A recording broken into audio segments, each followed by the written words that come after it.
Sometimes we link suffering with divine punishment. The world sometimes makes us think that it is because of our sin. Job went through the same thing when he lost everything. He was visited by three acquaintances who said, "You must have offended God in some way."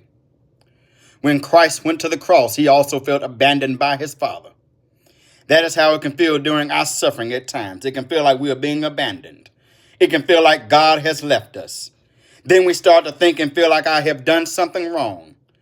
Then the devil starts to move through people just like he moved through the acquaintances of Job and start to make us feel like we have done something wrong. But trust what your suffering is. It is not because of divine punishment. It is not because of any sins you have committed, because none of us are perfect.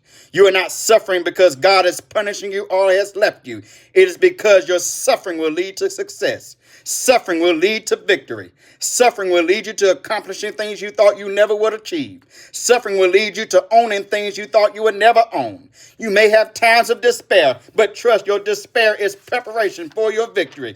You may have times of sadness, but trust your sadness is preparation for your victory. You may have times of depression, but trust your depression is preparation for your victory. People may talk about you, but trust it is preparation for your victory. People that you thought were close to you may turn their backs on you, but trust it's preparation for your victory.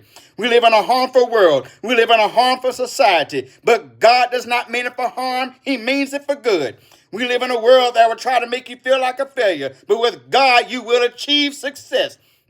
We struggle as we live in a society that's still being dominated by white supremacy, but with God, we will be successful. We struggle as we live in a society that still wants blacks and minorities to be failures by making it difficult to achieve our dreams. But with God, we will achieve success. We struggle as we live in a society that where innocent victims are getting killed by governmental officials. But with God, we will achieve success. Don't worry about the stuff that's going on in the world. When you achieve your success, you're going to be so thankful that God allowed you to go through it. Don't be tricked into thinking that you are a failure, because you are a child of God. And when you are a child of God, you are a child of somebody who defeated all odds on the cross. So don't run from your struggle. Don't run from your pain. Yes, cry your tears, because Christ, the most powerful man on the planet, shed his tears. But just don't give up. Yes, admit to your frustration, because Christ was frustrated on the cross. But just don't give up. Yes, admit to your sadness and your anxiety, because Christ felt all that on the cross. But just don't give up, and you will achieve the success that God has planned for you.